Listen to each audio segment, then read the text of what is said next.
Yüzümdür kanadesim var.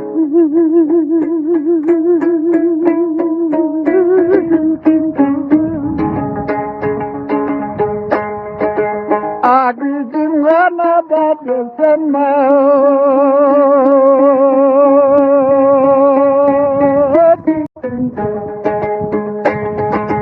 yüzümdüm başımdan ağzım yukarıdayken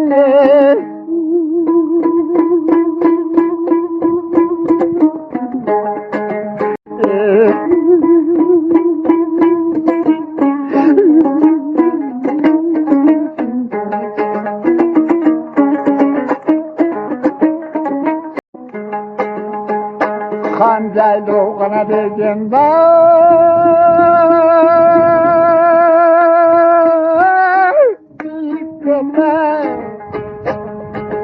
boşa bakarcasa sokakta